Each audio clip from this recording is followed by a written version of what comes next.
Market Musings podcast with Fairbairn and Russell.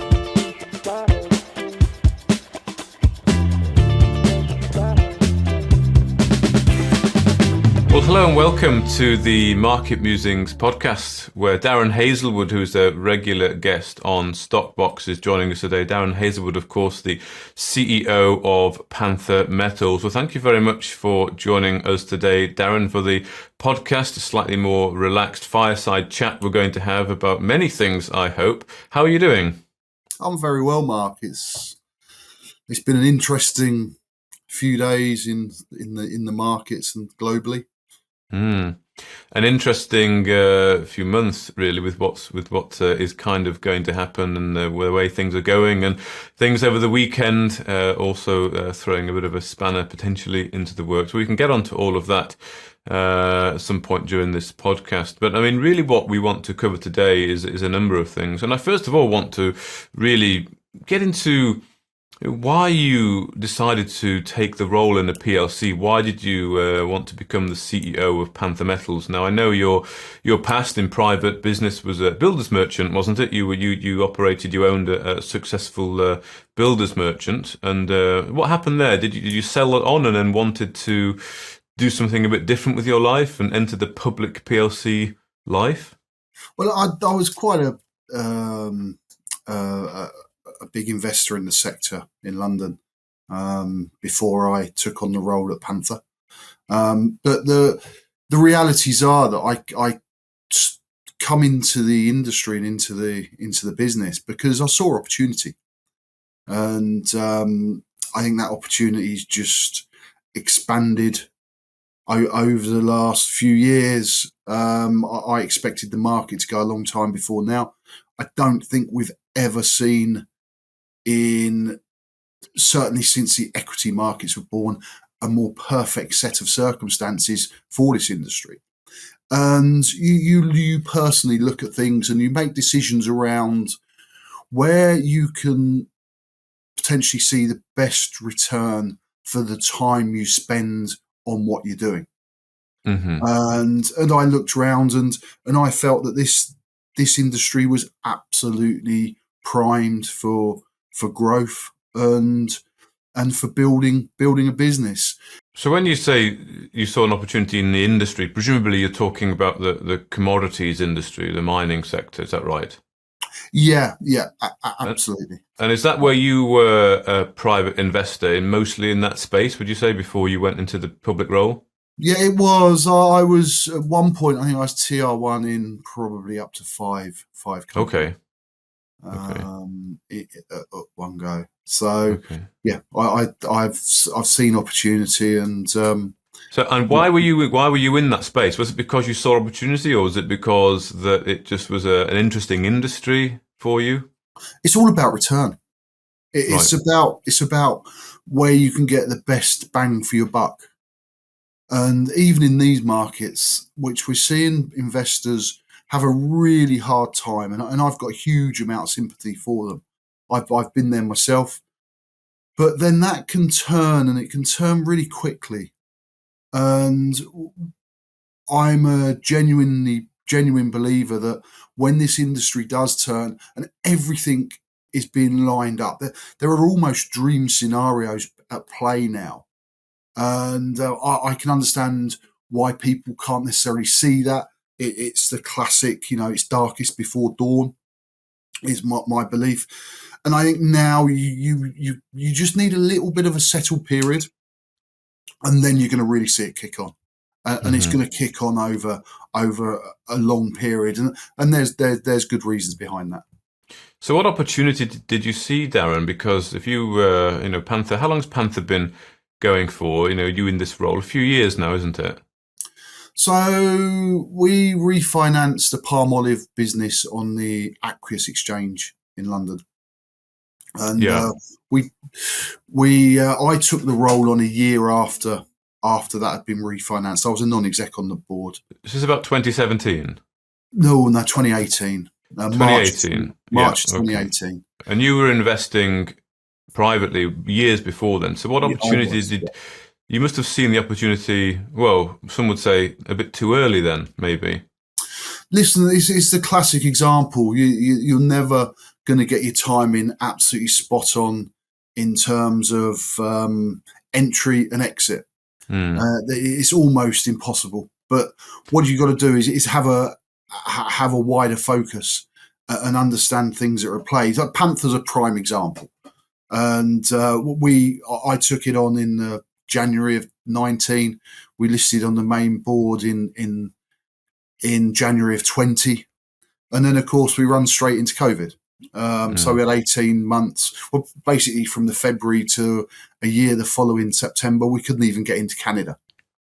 And so that took a huge chunk out of the sort of starting point of the business. We saw our price rise, but we rose with all the boats that rose during that COVID boom that we witnessed in some of the junior sector. And then we had what I called our sort of 6 months of grace of an open period, and then Putin goes into Ukraine, and the markets in our sector simply haven't been the same since. However, the fundamentals of the industry have just improved, and they've just strengthened, and they're particularly strengthened for companies that are focused on Western jurisdictions. Well, let's talk about the fundamentals then and the opportunity that you see, because I mean, from my point of view, I've been investing in mining companies since probably about 2013, but I can't say it's because I see, at the time that I saw compelling opportunities there. It was more that I found the industry just attractive, and then I started to learn about cycles and that kind of thing, and been waiting for this turn in the cycle for, well, probably since about 2013, 2014. However, right now, I can really see that starting. I can really see how that might actually get there, based on fundamentals, based on the cyclical nature, based on the shift in the green economy, based on, I think, the capital that's going to flow out of long duration assets and tech and back into the cyclical commodity industries such as the mining, and it'll be driven by the green economy shift. And I keep coming back to what I discussed with a commodities investor almost a year ago now. We talked about this green shift, and he said if we're going to go down the green shift, we have to create the investment of I think it was 30 United States of Americas.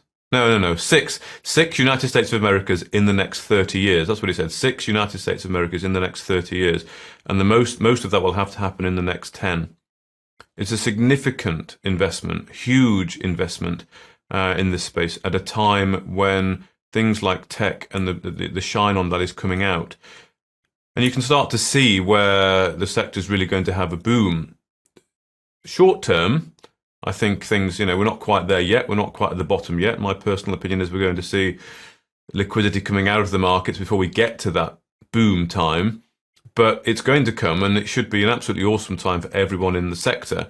But with your ear a bit more to the ground, and you investing in what you see as opportunity from years ago, what metrics were you looking at that told you that it was a really good opportunity and a value proposition to be had in this sector? Simply undercapitalization. You've not had the discoveries.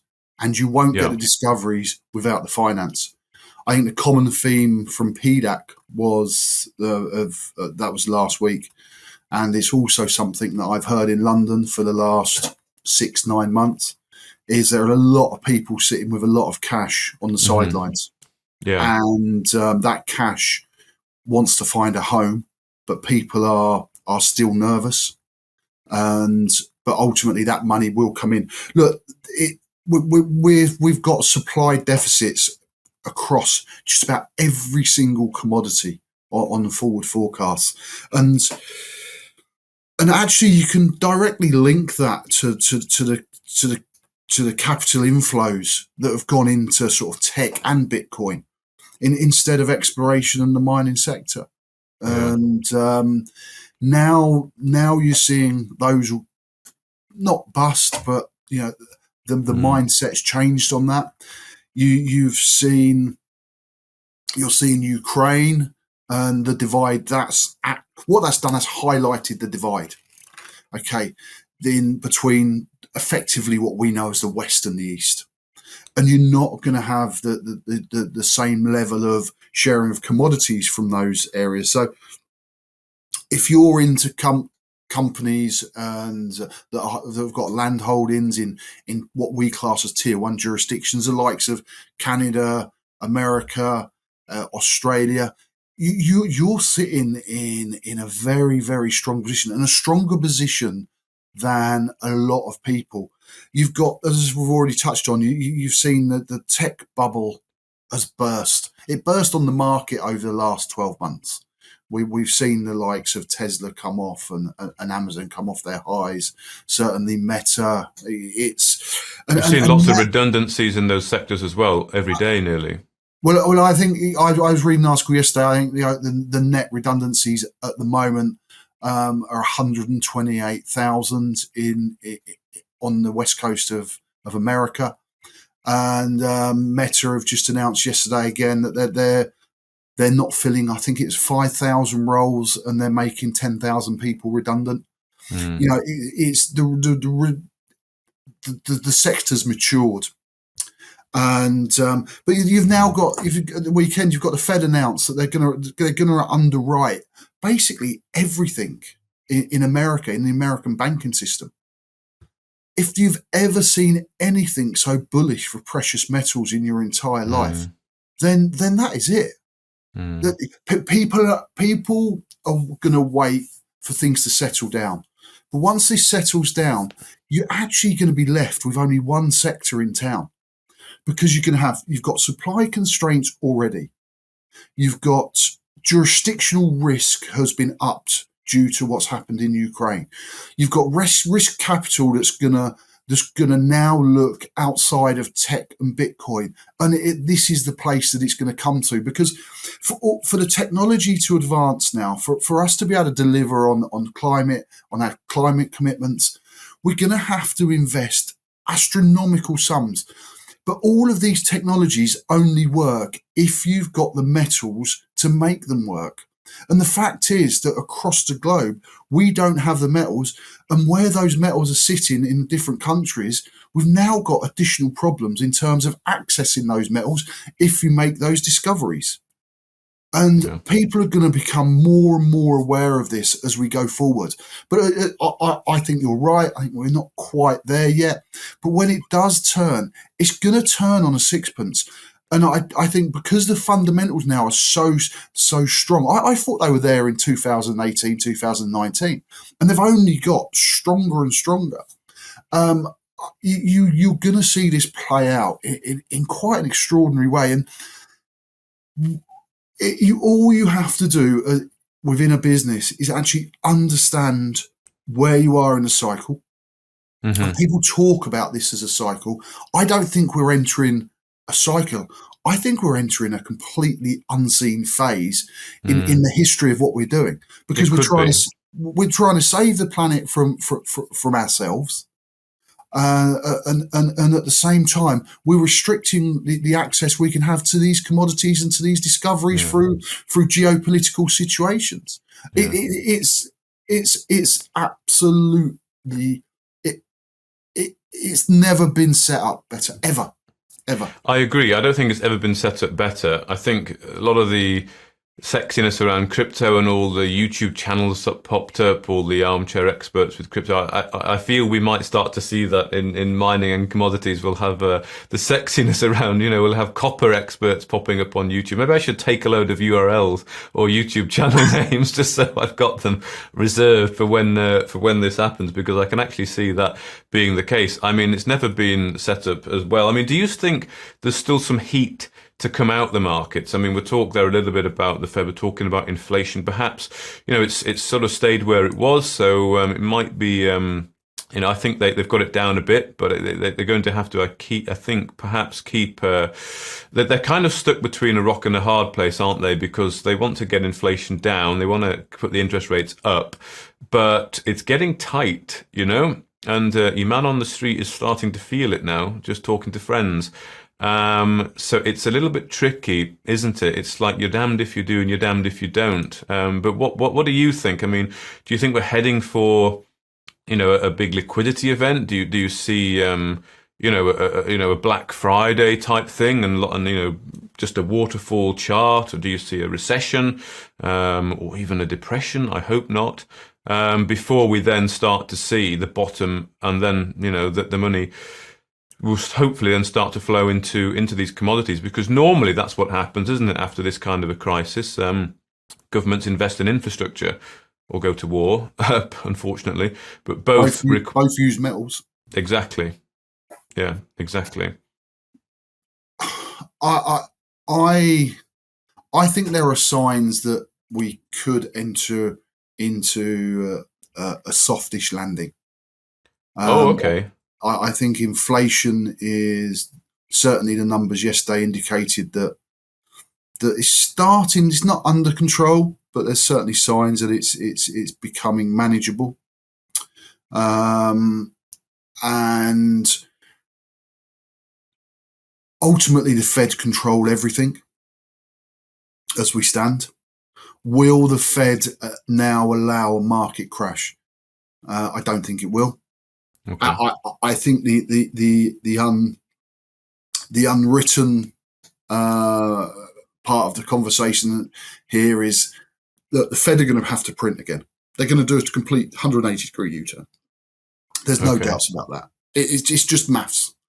The maths tell you that America cannot survive without the Fed printing. So despite what Jerome Powell said in front of Congress last week, that they're going to continue with balance sheet reduction, you think he's going to turn on that? He's got to. Okay. He's got no choice. Look, I think the days are gone where we believe in its entirety everything that we're being fed from governments and from the Fed. They've got agendas at play, and I respect those agendas, but I don't believe them for certain, and that they will print. Now that's going to be incredibly bullish for precious metals. And so when you say they're going to print, then are you saying that's bullish for precious metals for sure? But do you think then that will just? You're not saying that we'll see a general sort of crash S&P and Nasdaq, FTSE, because if there's more printing, it's almost like free money over again. Let's blow the bubble up a bit more. Well, look, Mark, the bubble is so huge now that they can't pop it anyways. That's the reality. We've seen the risk in terms of the banking sector. We're told the banking sector is incredibly secure and it's very well capitalized and everything else. Well, 2 banks fell over the weekend. Yep. Big banks. Well, so let's go on actions rather than words. And what happened? And they fell over incredibly quickly as well, which I think that highlights just how fragile things truly are, despite what you're being told. Yeah. Okay. But I also think that because of how fragile and because of how big that bubble is, if they pop the bubble, then you are looking at probably a depression. And if no one wants that. Nobody wants it, and nobody can see that coming. And I think the Fed are a lot more in control than people would like to realise, and they'll pick up the loose stuff. And you're going to see them try and kick the can further down the road. Whether you agree with that or not, don't care. It's incredibly bullish for everything. So when you say soft landing, then are you talking that we're not going to see a crash, but you generally see a bear market, but almost a controlled bear market? I think you're going to see a time of flatlining, but within that flatlining, there's going to be sectors that are going to absolutely shine and outperform everything. And the only game in town to be able to do that now, unless you see a major advancement in some technology, which I can't see, like the internet of late 1990s, then the technology's gone. But technology bubble's gone. As we discussed, Bitcoin that's got its issues. But the world, to save itself, needs commodities, and it needs them sooner rather than later. And as a result, the money inflow and that risk capital has got to come into exploration. So you're seeing almost a flat line, so no real compelling investment opportunities across the board, except for in commodities and precious metals, given the macro environment for the demand for those metals. Yeah. Okay. Absolutely. Yeah. Okay. Yeah. Okay. Yeah. I think it's incredibly bullish for those reasons. Okay. Of course, the question is when. We have no idea when that will be. I thought we would start to see some bad stuff happen throughout the winter, but we'd managed to get through the winter. No one seems to have suffered too badly, given the energy crisis and all those things that happened. So we've got through the winter. It's nice and sunny outside today. So it hasn't happened. I was expecting that to happen, last quarter. I'm not particularly investing in it. It basically did, yeah. But I still think there's a bit of heat to come out. Personally, my opinion is there's still a bit of heat to come out, generally across the board, which will obviously bring down everything. But then you're going to see some compelling opportunities, because you're going to be able to pick up some compelling, particularly mining stocks at really good valuations. And yeah, for hopefully a boom time. So, I mean, I think we've sort of covered there generally. Yeah. What you have some other thing to say? That's the thing that you just touched on there about picking up stocks at incredible. Yeah, because I'm actually not investing in stocks at the moment at all. I just don't see. What do you say? You've got a great, Panther Metals. Yeah, well, we'll talk about Panther Metals and what you want to achieve at Panther. Yeah, absolutely. I mean, for sure, it's a lot cheaper than it was just a year or so ago. And yeah, companies like Panther, companies that are, I think, well capitalized, companies that have good management and have good projects in good jurisdictions. Yeah, those are the ones to go after. And I think gold will probably move first before the other commodities. So again, like gold companies, either explorers or near or producing companies. And I have a few on my watch list that I will go at when appropriate. But Panther, Darren, I mean, yeah, what's going on with Panther then? I mean, what is your philosophy really with Panther? What's your overarching mission statement? What do you want to achieve? Ultimately, it's a sellout. It's to sell the business. That's generally where investors see the greatest return. And that's what we're looking for. We're here to create the best return we can for investors. The market at the moment, it's not rewarding good news. No. That makes it incredibly challenging to build exploration businesses. But the only way that you lose money, there's two ways you can lose money in an explorer. That is by selling your shares and forgetting about the fundamentals and why you bought into it. And the other way is that the company dilutes you to death. Okay. So people won't be aware of some of the actions that we've taken and the foresight that we've had. This, for instance, Stockbox is the only media platform we're currently engaged with. Now, don't get me wrong, I love other platforms, and I don't mind mentioning, Vox Markets, Proactive, Share Talk. I like the Market Ball. They're one that First Class Metals, who are near us, use. London South East, Crux Investors. They're all there. I've had all the conversations with them, as well as yourselves. But at this moment in time, should I be assigning capital to those into a market that isn't rewarding good news? And I don't think that we should be, because what that actually boils down to is dilution. And we've got to make sure that we're maintaining the message. We've done a bit of internal housekeeping and making sure that we're able to report the news that we're delivering in a more coherent and better structured, more investor-friendly way. So that drill hole planning, investors will see that now, and the drill hole results, and that'll all come out in the same context. But what I've focused on mainly is making sure that we've still got a business to go to war with once the markets accelerate. And they will accelerate. Do we want a business with 4, 5, 600 million shares in issue because we've engaged with all these platforms at a time when the market just simply isn't really interested? Then no, I haven't, and I don't actually make any apologies for that, but you also have to strike a balance. We raised last August. We needed to find out if Abonga contained the mineralization that we thought it did. And because that helps us drive our plans going forward. And we've now got an 18-month plan we're working on, and there's a huge amount of work that's going to be done within that 18-month plan. But Abonga proved that it does contain what we hoped it did. And whilst the market hasn't recognised that, certainly the industry has. In 2021, we at Wishbone, we drilled 2 holes and we hit, I think it's over 82 meters of massive sulfide, semi-massive sulfide. This is a huge system at Wishbone. Yeah. And then we've drilled in the autumn, and we've done the one thing that nobody could ever discover, and that was actually mineralization at a commercial level. So we now know that the fluids running through the system at Wishbone contain mineralization. So that tells us the deposit's there.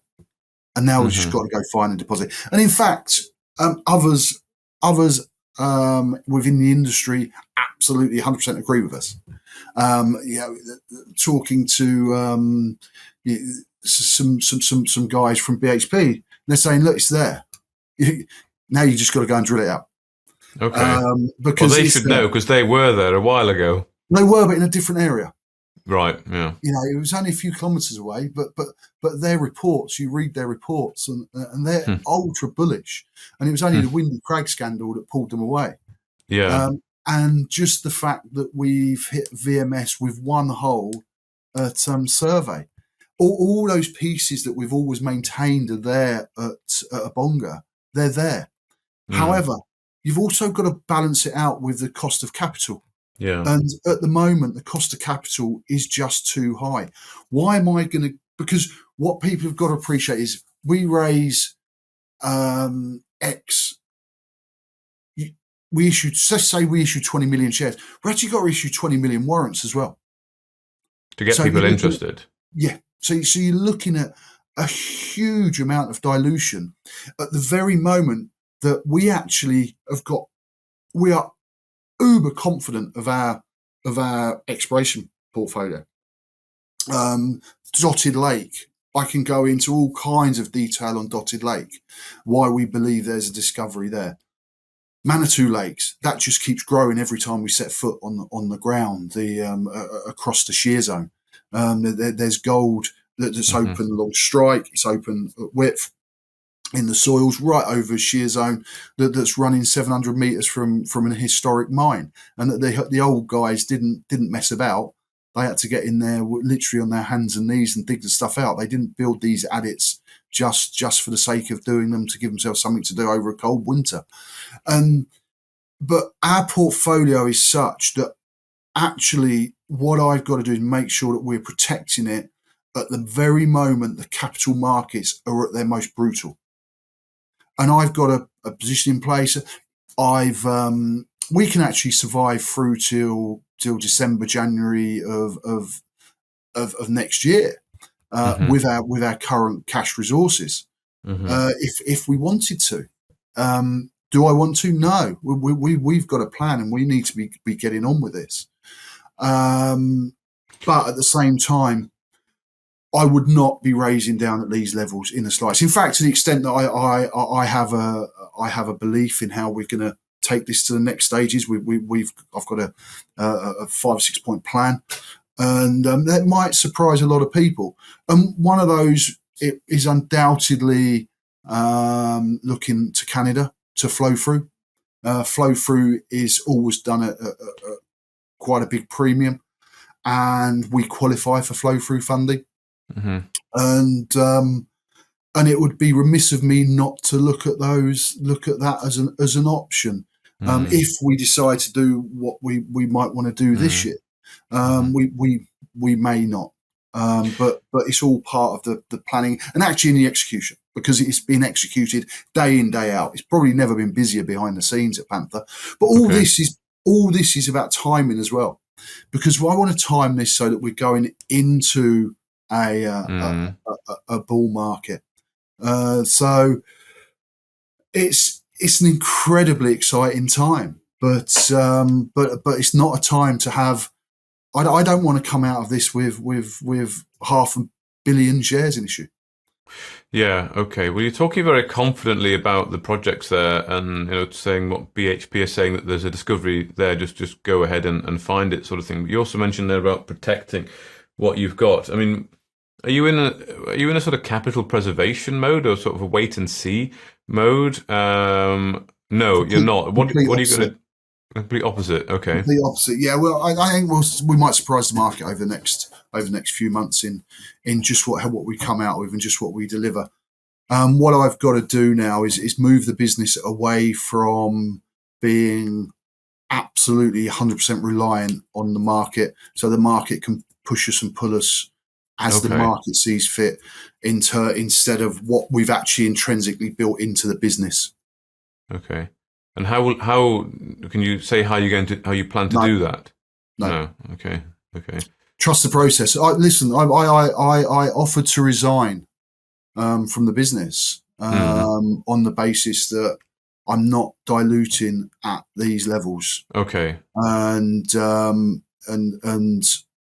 that wasn't accepted, because the board can see the plan and they can see the process that we're going through. And they also understand exactly why now isn't the time to do it, and that the rewards will come further down the line. This reminds me of a story from Sony. The guy that basically built Sony, Akio. He built the business from the ruins of Tokyo, and in the late 50s, you saw the transistor replace the vacuum tube. And anyways, they built the first ever pocket radio. It actually wasn't quite a pocket radio, to be fair. They designed some shirts with a slightly bigger pocket so that it would go in there. And so he was trundling around New York and Wall Street trying to find customers, because he knew that this was a big thing. And somebody come to him and said, "Look, we want 100,000 units off you."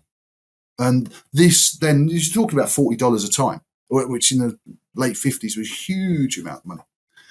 And Akio, he was delighted. But then the company who the name escapes me. I think it's Belova. They wanted their name on there as opposed to Sony's. And he said no.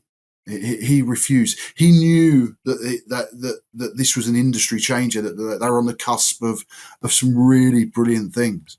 But it was important that the Sony brand led that, because that's what's going to drive the next stages of business all the way through. And he turned them down, and his board, whilst wanting to see that kind of revenue in, supported him ultimately. And he was proved 100% right. And he actually said that was the defining moment of his business career, having the guts to turn that down at that time, because it gave him the capacity to grow the business beyond all levels anybody thought was even possible. And whilst I mention that, because that's actually where I see Panther at the moment, in terms of you getting pressure. People want to know exactly what the plans are, exactly what you're doing.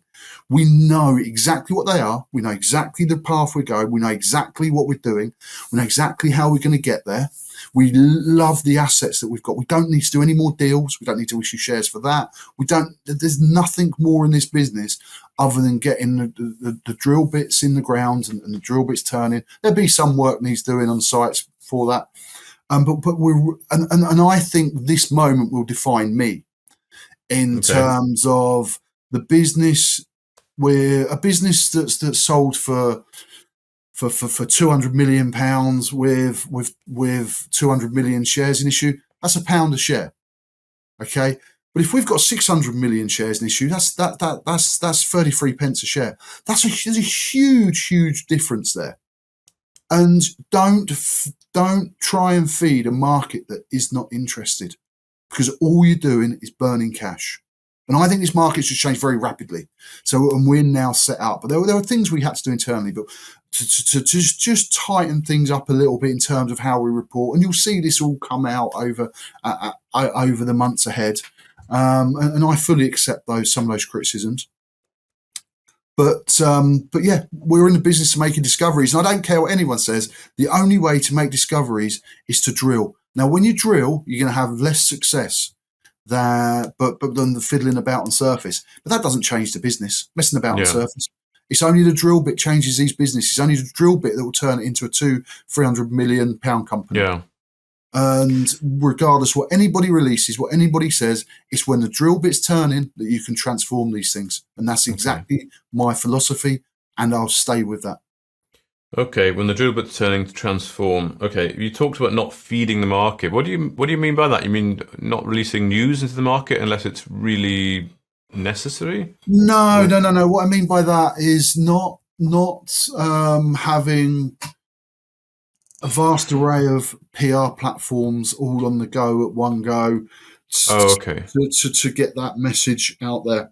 Okay. Because if the message isn't, if the market doesn't want to receive any messaging, which it doesn't at the moment, it's an extremely difficult place to get rewarded. Then I don't believe in having multiple platforms open. Okay. Because what everyone has to remember is all of these platforms come at a cost. And that's not me moaning. They do some exceptional work and some really, really good work. But I don't want to be having a cost base that means that I'm diluting in a market like this, because it can have exponential impact going forward. So the cost is really, you want it to go into the ground. You want it to go into the drill.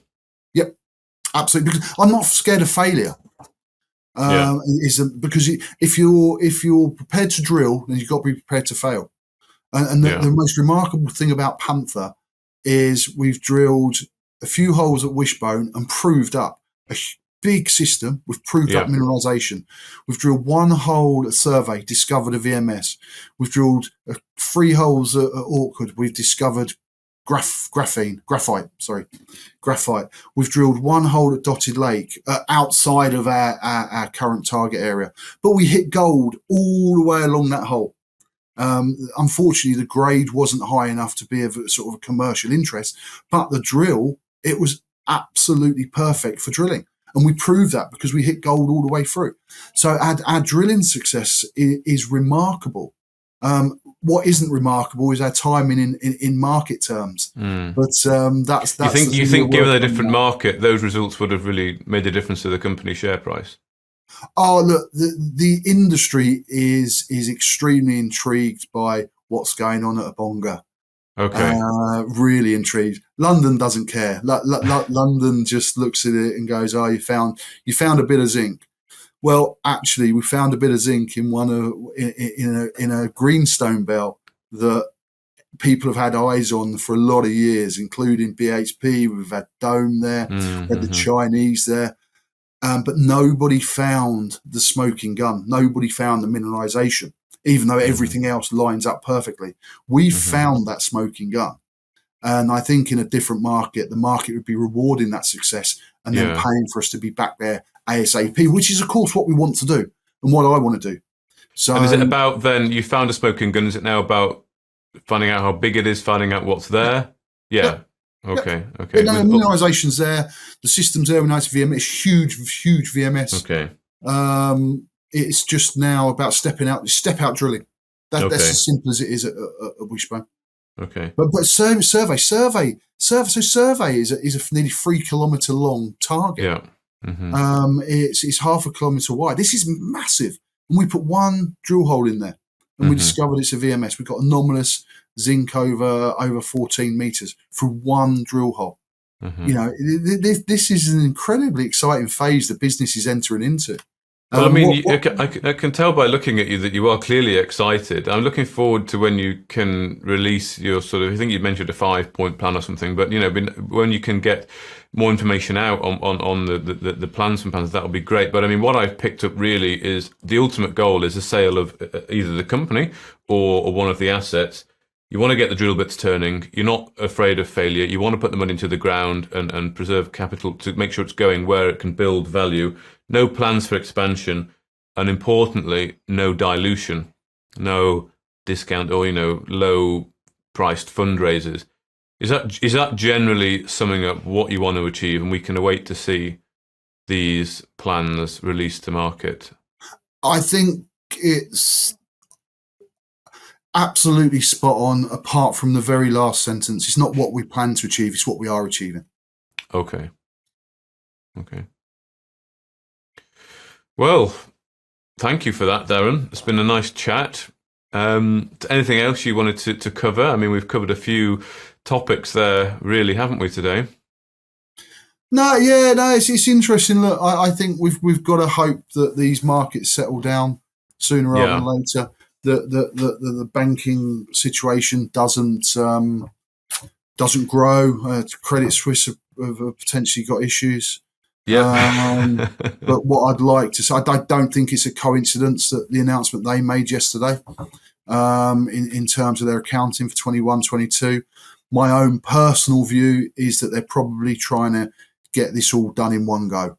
So I think we may see a little bit of short-term pain, but then look what the game in town is. Look what the game in town is, indeed. And I'll echo what you say about PDAC. I've interviewed people from PDAC. They're saying there is money there. There is money there, and a lot of it. It's just it's just not going in at the moment. But PDAC was very busy.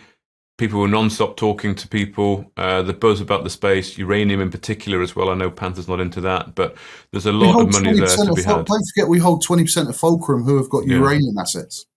So we're not entirely devoid of uranium exposure. Of uranium. No. Yeah. I think people need to do their GD with us. Do their DD, yeah, and generally I think on the sector as well, because it's going to be an awesome time. But it's usually the case, isn't it, that the majority of people jump in when most of the gains have been had. You look at crypto, and unfortunately, a lot of the people that joined later will never get their money back, and they're still holding on with the hope that that's going to happen, but it's never going to happen. So now's the time to be checking out this sector. Well, thank you very much, Darren. Really fascinating chat we've had today. We have not done one of these before in this style. So thank you very much for your time. I've enjoyed it. I mean, I can only apologise for not being able to roll out more direct plans. But I simply can't, and people will see that and understand that over the next couple of 3 months, I think. Okay, and they'll understand why. Well, thank you very much, Darren. Cheers, Mark.